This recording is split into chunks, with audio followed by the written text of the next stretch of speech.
Welcome back to Cape Chronicle. I'm Alix Gasser. Joining me now is Krystal McLane. Welcome, Krystal. Thank you for having me. Yeah. So tell me about the juvenile office.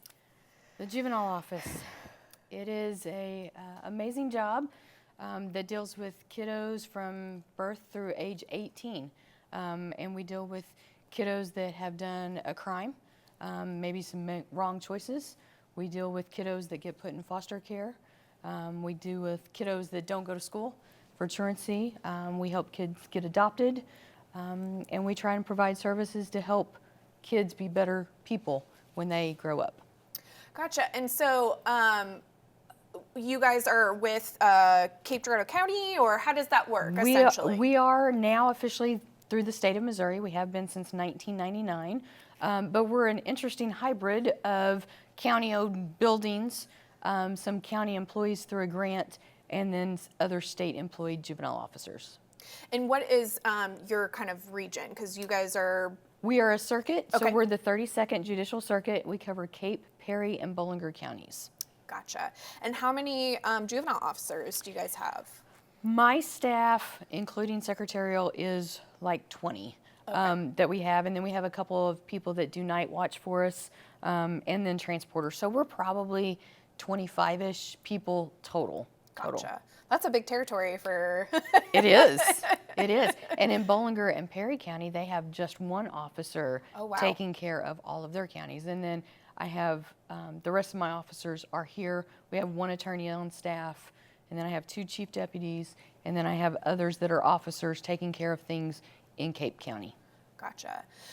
So what's something that someone who maybe not be familiar with what the juvenile office does, what's something that you'd want to share with the community?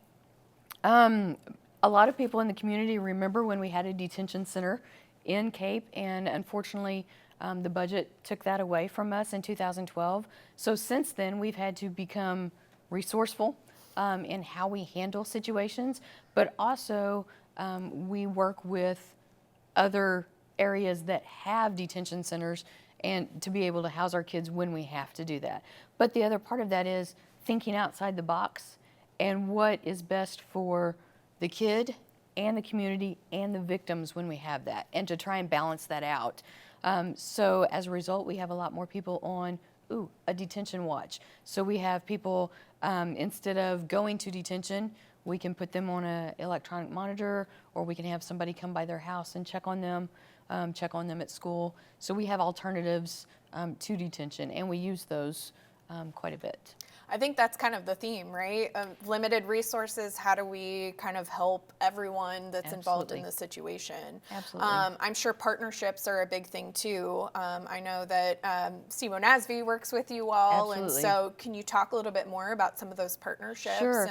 And we've been working with agencies in the past, but since I came in February, I feel like I've been really working on strengthening and building relationships with other agencies, NASV, Children's Division, the schools, law enforcement, and even counseling agencies, Community Counseling Center, New Vision, things like that, because we need all of those services, and we all have to work together to help our little kids, our teenagers, our displaced kids, all of that. We have to try and overcome whatever scar tissue and trauma that they may have.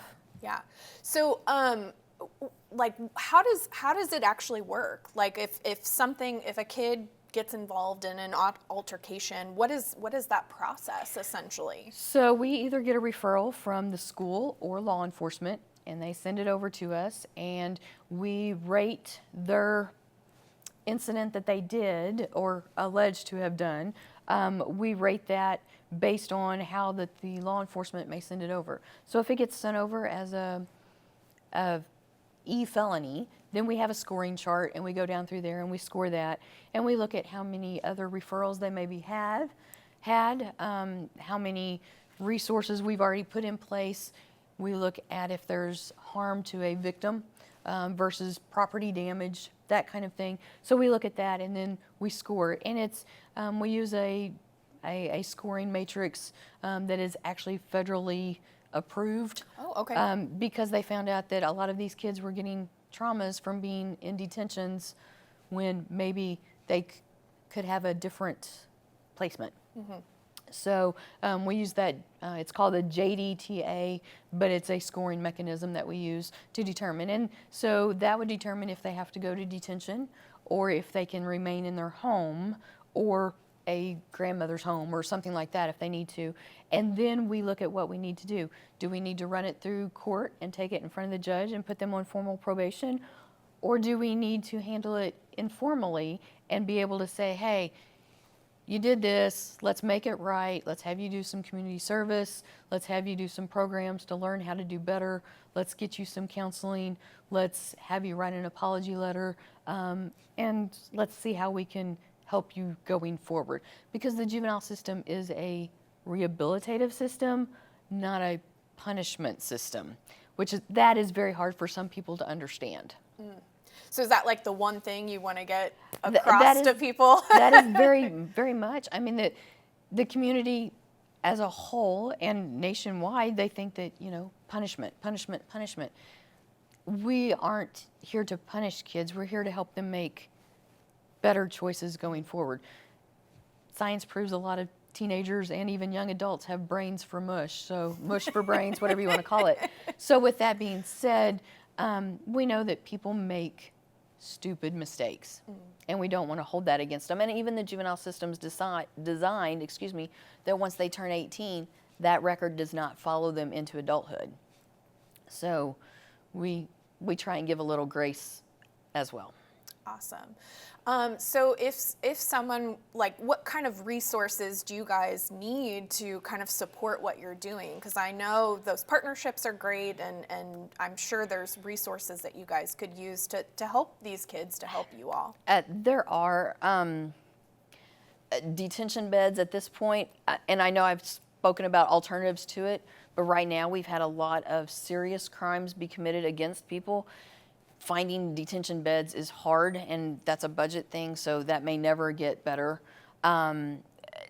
Just good communication and good working relationships between our agencies that we work with is crucial, but just some understanding, I think, from the community. And if they have an idea, I mean, we've already got some mentoring programs. We've got some learn how to think again kind of programs. We've got counseling. We've got different programs designed just for girls or just for boys. We've got various things, but we could always use more help in different ways. Awesome. Well, thank you so much.